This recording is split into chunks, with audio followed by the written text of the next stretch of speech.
ఇంత స్టేజ్ ముందు ఇంత తక్కువ టైంలో మాట్లాడాల్సి వచ్చిందని ఎక్స్పెక్ట్ చేయలేదు, కానీ కొంత భయం అనేది ఉంది. But I can manage this. నా పేరు సురేష్ అండి, మాది కొండేపి.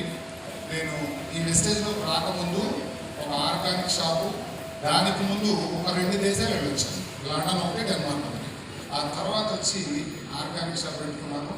దగ్గర దాని తర్వాత డిగ్రీ కాలేజీ, ఇంటర్ కాలేజీలో ఫ్యాకల్టీ. సుమారుగా ₹1,00,000 నెలకు సంపాదించుకునే అవకాశం ఉంది. సో ఆ టైంలో నాకు వెస్టేజ్ మా అక్క ఒక ఆవిడ తన కోసం చేసుకొచ్చి నన్ను ఇరికించింది అనుకున్నాను.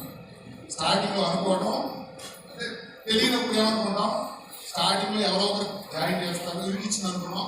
బట్ ఎప్పుడైతే అప్పుడు కూడా నేను ట్రస్ట్ చేయలేదు. ఎందుకంటే ఇంతకు ముందు చాలా కంపెనీలు వచ్చి పోవడం వల్ల, కొన్నింటిలో నేను ఏలు పెట్టడం వల్ల ఆల్రెడీ డబ్బులు పెట్టించుకునే కంపెనీలు ఇది కూడా అలాగే ఉంటుంది, ఇట్లాంటి లైఫ్లో మనం పట్టుకోకూడదు అని టెస్టేజ్కి కూర్చున్నప్పుడు మా అక్కయ్య ద్వారా ఓన్లీ ఆ కోసం మాత్రం ఐడియా వేసి నా కోసం. కానీ ఎప్పుడైతే ఎంఎస్ఆర్ గారు డైరెక్ట్గా మీటింగ్ అయిపోయాక మా షాప్కి తీసుకొని వచ్చారు, అంటే నా దగ్గర తీసుకొని వచ్చారు.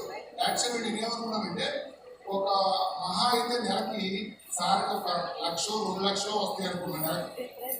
నేను ఆయన దగ్గర కూర్చున్నప్పుడు నా ఉద్దేశం ఏంటంటే ఏదో ఒకటి చెప్పాను, సార్ నీకు ఎంత వస్తాయి నెలకన్నా.